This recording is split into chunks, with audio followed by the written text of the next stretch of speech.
Welcome to Galaxy Classes, where concepts become clear and learning becomes powerful. नमस्ते students, मैं हूं आपका science teacher और आज हम अपनी साइंस 1 की जर्नी को उसके फाइनल डेस्टिनेशन तक पहुंचाने वाले हैं। हम पढ़ रहे हैं क्लास 9 का चैप्टर नंबर 14, जिसका नाम है सब्सटेंसेस इन कॉमन यूज, और आज हम इसका आखिरी हिस्सा यानी पार्ट 6, जो कि फाइनल पार्ट है, कंप्लीट करेंगे। तो आज का हमारा मिशन बिल्कुल क्लियर है। पार्ट 6 में हम substances in common use chapter के टेक्स्ट बुक की हर एक लाइन को डिटेल में समझ रहे हैं, बिना कुछ भी स्किप किए, और चैप्टर को कंप्लीट कर रहे हैं। जैसा कि गैलेक्सी क्लासेस का प्रॉमिस है, जीरो स्किप टीचिंग, ताकि आपकी एग्जाम की तैयारी आधी अधूरी नहीं, बिल्कुल पूरी हो। Okay, let's dive into this. तो ये है हमारा आज का सफर। हम शुरू करेंगे किचन के एक जादुई मटेरियल से, जिसका नाम है टेफ्लॉन। फिर हम उस चीज को समझेंगे जो हम रोज यूज करते हैं, डिओड्रेंट्स, और उसकी साइंस और रिस्क को जानेंगे। इसके बाद हम देखेंगे कि मेटल्स को जंग से बचाने वाले प्रोटेक्टिव कोटिंग्स कैसे काम करते हैं। फिर मिट्टी से लेकर स्पेस शटल तक का सफर तय करेंगे सिरामिक्स के साथ, और एंड में पूरे चैप्टर का एक ऐसा ग्रैंड रिकैप होगा कि सारे कॉन्सेप्ट्स आपके दिमाग में एकदम फिट हो जाएंगे। तो आर यू रेडी? चलिए शुरू करते हैं। तो हमारा पहला टॉपिक है टेफ्लॉन। ये नाम सुनते ही दिमाग में क्या आता है? हाँ, वही नॉनस्टिक पैन जिस पे अंडा या डोसा एकदम फिसल जाता है ना? लेकिन क्या आप जानते हैं कि ये किचन का हीरो एक एक्सीडेंट से डिस्कवर हुआ था, और इसका यूज हाईटेक गैजेट्स में भी होता है। चलिए इस नॉनस्टिक वंडर की पूरी कहानी समझते हैं बिल्कुल डिटेल में। तो आखिर ये टेफ्लॉन है क्या?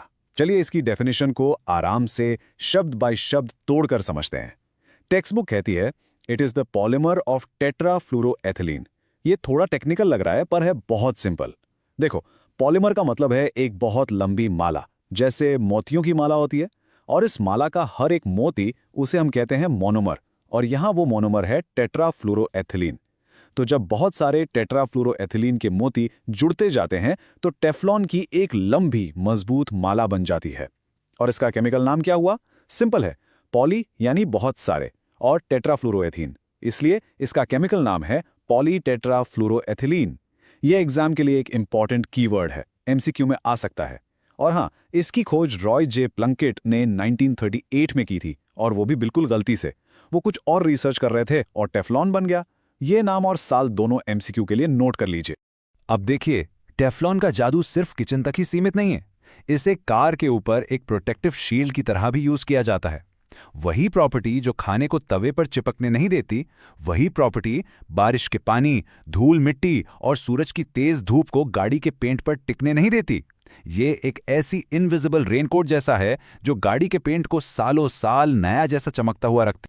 तो टेफ्लॉन को इतना स्पेशल क्या बनाता है? उसकी प्रॉपर्टीज। पहली, ये बहुत जिद्दी है, मतलब इस पर एटमॉस्फेयर यानी मौसम या केमिकल्स का कोई असर नहीं होता, इसीलिए गाड़ी की कोटिंग सालों चलती है। दूसरी, ये इसकी सुपर पावर है, ये पानी और तेल दोनों को रिपेल करता है, मतलब उन्हें अपने से दूर भगाता है। इस पे कुछ भी चिपकता नहीं। तीसरी प्रॉपर्टी बहुत ही ज्यादा इंपॉर्टेंट है, इसका मेल्टिंग पॉइंट यानी वो टेम्परेचर जिस पर यह पिघलता है, वो है 327 डिग्री सेल्सियस। सोचो, पानी तो 100 डिग्री पर ही उबल जाता है। इसका मतलब कुकिंग का नॉर्मल टेम्परेचर इसका कुछ नहीं बिगाड़ सकता, इसीलिए ये कुकवेयर के लिए बिल्कुल सेफ और परफेक्ट है। और आखिरी, जब कुछ चिपकेगा ही नहीं तो साफ करना कितना आसान होगा। यही सारी प्रॉपर्टीज मिलकर इसको एक वंडर मटेरियल बनाती हैं। एग्जाम में give two properties of Teflon जैसा क्वेश्चन आ सकता है। अब इन प्रॉपर्टीज को उनकी यूजेस से जोड़ते हैं। क्योंकि टेफ्लॉन इलेक्ट्रिसिटी का पुअर कंडक्टर है, यानी वो करंट को अपने अंदर से आसानी से पास नहीं होने देता, इसलिए ये एक बेहतरीन इंसुलेटर है। इसकी इसी प्रॉपर्टी की वजह से इसे हाईटेक इलेक्ट्रॉनिक्स में वायर्स को कोट करने के लिए यूज करते हैं, ताकि शॉर्ट सर्किट ना हो। नॉनस्टिक किचनवेयर और गाड़ियों की कोटिंग के बारे में तो हम जान ही चुके हैं। देखा कैसे इसकी यूनिक प्रॉपर्टीज इसे इतना यूजफुल बनाती हैं। इस पर गिव साइंटिफिक रीजन का क्वेश्चन बन सकता है, जैसे why is Teflon used to coat electrical wires. चलिए एक क्विक सा पॉप क्विज। स्क्रीन को देखकर बताइए, टेफ्लॉन की वो कौन सी एक प्रॉपर्टी है जो उसे नॉनस्टिक पैन्स के लिए बेस्ट बनाती है? सोचो थोड़ा सा। बिल्कुल सही, वो प्रॉपर्टी है इसका पानी और तेल दोनों को रिपेल करना, यानी neither water nor oil will stick to it. Simple and effective. यही 1 मार्क क्वेश्चन का सीधा साधा आंसर। चलिए अब हम एक ऐसी चीज के बारे में बात करते हैं जिसे हम में से बहुत लोग, खास करके स्कूल स्टूडेंट्स, रोज यूज करते हैं, डिओडोरेंट। हम इसे फ्रेशनेस के स्प्रे तो कर लेते हैं, पर क्या हम जानते हैं कि इसके अंदर क्या है, ये काम कैसे करता है, और क्या इसके कोई साइड इफेक्ट्स भी हैं? Let's find out the science behind it. सबसे पहले एक शॉकिंग फैक्ट। रेडी? आपके पसीने यानी स्वेट की अपनी कोई स्मेल नहीं होती। जी हाँ, वो बिल्कुल ओडरलेस होता है। तो फिर ये बॉडी ओडर कहाँ से आता है? वो आता है हमारी स्किन पर रहने वाले लाखों बैक्टीरिया से। जब ये बैक्टीरिया हमारे पसीने को डिकम्पोज करते हैं, यानी उसको तोड़कर उसे खाते हैं, तब स्मेल पैदा होती है। तो डिओड्रेंट पसीने को नहीं रोकता, बल्कि उस बैक्टीरिया के एक्शन से लड़ता है या उस स्मेल को छुपाता है। ये 1 मार्क डेफिनेशन के लिए बहुत इंपॉर्टेंट कॉन्सेप्ट है। तो एक डिओड्रेंट की बॉटल में होता क्या क्या है? उसमें अलग अलग चीजों की एक टीम होती है। होते हैं पैराबेंस, जैसे मीथाइल, इथाइल, प्रोपाइल। ये प्रेजर्वेटिव्स हैं जो प्रोडक्ट को खराब होने से बचाते हैं। फिर होता है अल्कोहल, जो आपको ठंडी ठंडी क्विक ड्राइंग फीलिंग देता है और बैक्टीरिया को भी मारता है। असली काम करते हैं एल्यूमिनियम कंपाउंड्स। यही वो मेन इंग्रेडिएंट है जो पसीने को कम करने में मदद करता है। और आखिर में सिलिका जैसे इंग्रेडिएंट्स होते हैं जो एक्स्ट्रा मॉइस्चर को सोख लेते हैं। इन सबके नाम याद रखना, एमसीक्यू में पूछ सकते हैं। डिओड्रेंट्स 3 अलग अलग स्ट्रेंथ में आते हैं और तीनों का काम थोड़ा अलग है। पहला ऑर्डिनरी डिओ, ये सिर्फ बदबू यानी ओडर को कंट्रोल करता है, पसीने को नहीं। इसका फोकस स्मेल पैदा करने वाले बैक्टीरिया पर होता है। दूसरा है एंटीपर्स्पिरेंट। इसके नाम में ही इसका काम छिपा है, एंटीपर्स्पिरेंट मतलब पसीने के खिलाफ। ये स्किन के ऊपर जो स्वेट पोर्स होते हैं उन्हें टेम्पररी ब्लॉक कर देता है, जिससे पसीना कम निकले। इसमें एल्यूमिनियम कंपाउंड्स थोड़े ज्यादा होते हैं, लगभग 15%। और आखिर में क्लिनिकल डिओ, ये उनके लिए है जिन्हें बहुत ज्यादा पसीना आता है। इसमें एल्यूमिनियम की कॉन्सेंट्रेशन सबसे ज्यादा 20 से 25% होती है और ये स्वेट कंट्रोल में सबसे पावरफुल होता है। एग्जाम में डिस्टिंग्विश बिटवीन डिओड्रेंट एंड एंटीपर्स्पिरेंट आ सकता है। अब एक बहुत जरूरी बात, हमें इसके पोटेंशियल रिस्क्स के बारे में भी जानना चाहिए। टेक्स्ट बुक बताती है कि कुछ केमिकल्स जैसे एल्यूमिनियम जिरकोनियम कंपाउंड्स से कुछ लोगों को हेडेक या सांस लेने में प्रॉब्लम जैसी हेल्थ इश्यूज हो सकती हैं। और जो एल्यूमिनियम क्लोरोहाइड्रेट्स पसीना रोकते हैं, उनसे कुछ लोगों को स्किन इरिटेशन या रैशेज हो सकते हैं और लॉन्ग टर्म में स्किन प्रॉब्लम्स का खतरा भी रहता है। इसलिए ये ज़रूरी है कि हम हमेशा अवेयर रहें कि हम अपनी स्किन पर क्या यूज़ कर रहे हैं। इस पर लिस्ट द हार्मफुल इफेक्ट्स जैसा शॉर्ट नोट क्वेश्चन बन सकता है। अब पर्सनल केयर से निकलकर हम इंडस्ट्रियल वर्ल्ड में चलते हैं। हमने देखा कि कार पर टेफ्लॉन की कोटिंग होती है। अब हम 2 और ऐसी अमेजिंग टेक्निक्स देखेंगे जिससे हम मेटल्स को जंग यानी रस्ट से बचाते हैं और उन्हें एक नया ड्यूरेबल लुक देते हैं। चलिए समझें। पहली टेक्निक है पाउडर कोटिंग। आपने स्कूल की नई बेंचेस या पार्क के झूलों पर एक स्मूथ, शाइनी और मोटा सा कलर देखा है? वो पेंट नहीं, पाउडर कोटिंग है। ये एक ऐसा मेथड है जिसमें लोहे के ऊपर पेंट से भी ज्यादा हार्ड और मजबूत लेयर चढ़ाई जाती है, जिसका मेन काम है उसे जंग से बचाना। एक तरह से ये मेटल का एक हाईटेक सुपर स्ट्रॉन्ग आर्मर है। तो ये पाउडर कोटिंग करते कैसे हैं? ये प्रोसेस बहुत ही कूल है, आराम से समझो। स्टेप 1 में पॉलीमर रेजिन और कलर पिगमेंट्स को मिला के एक पाउडर बनाया जाता है। अब आता है इस प्रोसेस का जादू। स्टेप 2, जिसे कहते हैं इलेक्ट्रोस्टैटिक स्प्रे डिपोजिशन या ESD। इसमें स्प्रे गन पाउडर के हर एक कण को एक नेगेटिव चार्ज दे देती है और जिस मेटल पर कोटिंग करनी है उसे पॉजिटिव चार्ज दिया जाता है। और फिजिक्स का रूल क्या है? ऑपोजिट्स अट्रैक्ट, बिल्कुल चुंबक की तरह। Negatively charge powder positively charge metal पर एकदम इवनली हर कोने में चिपक जाता है।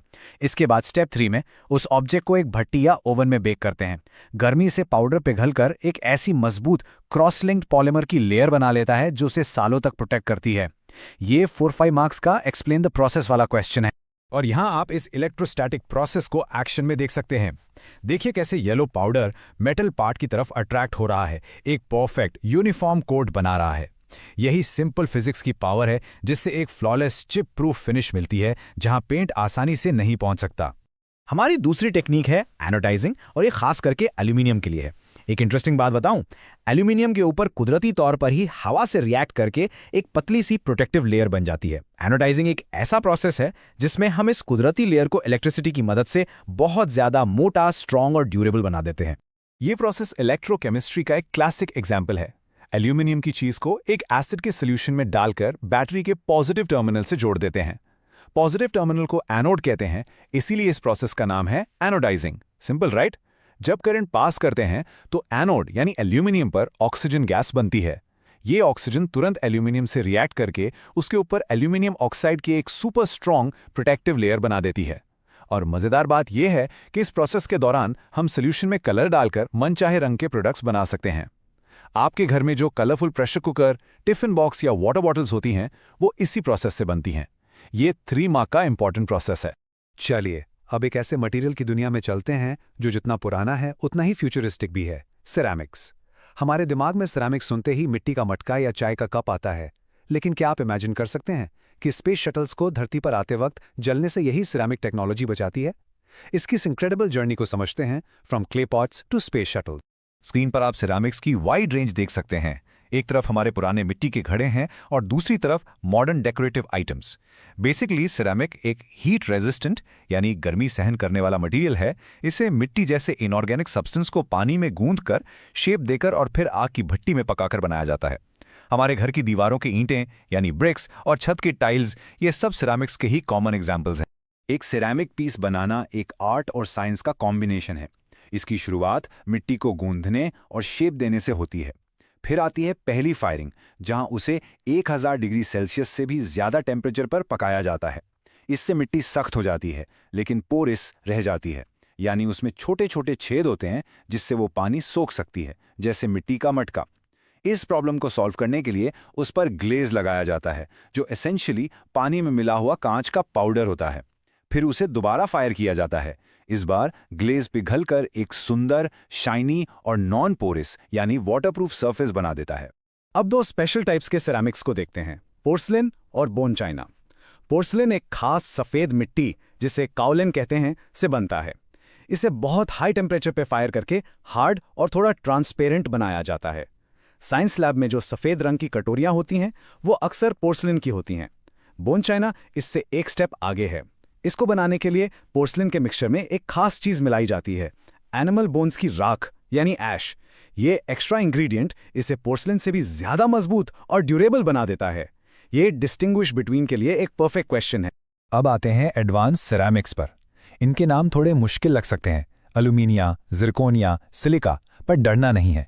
ये बस न्यू एज मटेरियल्स हैं जिन्हें मिट्टी की जगह इन स्पेशल ऑक्साइड्स और कार्बाइड से बनाया जाता है। इनको बनाने का प्रोसेस भी स्पेशल है, जिसे सिंटरिंग कहते हैं। सिंटरिंग का मतलब है बहुत ही ज्यादा हाई टेम्परेचर पर 1600 से 1800 डिग्री सेल्सियस तक और ऑक्सीजन की अनुपस्थिति में फायरिंग करना। इससे एक सुपर डेंस और सुपर स्ट्रॉन्ग मटेरियल बनता है। और यहां आकर सिरेमिक्स सच में फ्यूचरिस्टिक हो जाते हैं, क्योंकि ये एडवांस सिरेमिक्स गर्मी के एक्सट्रीम दुश्मन हैं और बेहतरीन इंसुलेटर्स हैं। इनका यूज ऐसी जगहों पर होता है जहां आम मटेरियल टिक ही नहीं सकते।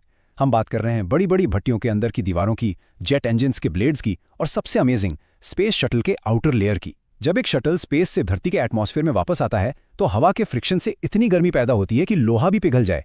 ये सिरेमिक टाइल्स ही उस शटल को और उसके अंदर के एस्ट्रोनॉट्स को जलने से बचाती हैं। कितना फैंटास्टिक यूज है ना? वाह, हमने बहुत कुछ कवर कर लिया, टेफ्लॉन से लेकर स्पेस शटल तक। अब वक्त है इस पूरी नॉलेज को एक साथ जोड़कर एक ग्रैंड रिकैप के जरिए अपने दिमाग में हमेशा के लिए लॉक करने का। This is the final step to make you exam ready. ये रही आपके पूरे चैप्टर की मास्टर समरी टेबल। इसका एक स्क्रीनशॉट जरूर ले लीजिए। ये एग्जाम से पहले क्विक रिवीजन के लिए आपका सबसे बड़ा हथियार है। यहां आप एक नजर में सब कुछ देख सकते हैं। कॉमन सॉल्ट यानी सोडियम क्लोराइड, जो खाने में यूज होता है, से लेकर सिरेमिक्स तक, जो हीट रेजिस्टेंट आर्टिकल्स बनाने में काम आते हैं। हर सब्सटेंस, उसका की केमिकल और उसका मेन यूज, सब एक जगह। ये टेबल एग्जाम से पहले आपका बेस्ट फ्रेंड है, ट्रस्ट मी। और आखिर में सोचिए कि एक एग्जामिनर इन टॉपिक्स से क्वेश्चंस कैसे बना सकता है। आपसे टेफ्लॉन का केमिकल नेम एमसीक्यू में पूछा जा सकता है, या एनोडाइजिंग की डेफिनेशन 1 मार्क के लिए। हो सकता है पोर्सलिन और बोन चाइना में डिफरेंस बताने को कहा जाए, या पाउडर कोटिंग का पूरा प्रोसेस एक्सप्लेन करने को 4 या 5 मार्क्स में। और गिव रीजन में पूछ सकते हैं कि टेफ्लॉन इलेक्ट्रॉनिक्स में क्यों यूज होता है। इस तरह के क्वेश्चंस प्रैक्टिस करना आपके नॉलेज को अच्छे से टेस्ट करने का बेस्ट तरीका। और जाते जाते हमेशा ये बात याद रखिएगा, success is the sum of small efforts repeated day in and day out. इसका मतलब है कि कामयाबी एक दिन में नहीं मिलती, वो रोज की थोड़ी थोड़ी मेहनत को जोड़कर बनती है। जैसे हमने इस चैप्टर को पार्ट्स में लाइन बाय लाइन आराम से समझा, वैसे ही आप रोज थोड़ा थोड़ा कंसिस्टेंटली पढ़ते रहिए। मुझे पूरा विश्वास है कि आप जरूर सफल होंगे। This lesson was brought to you by Galaxy Classes, created only for study and concept clarity. Like, share, subscribe, and press the bell icon for further notifications.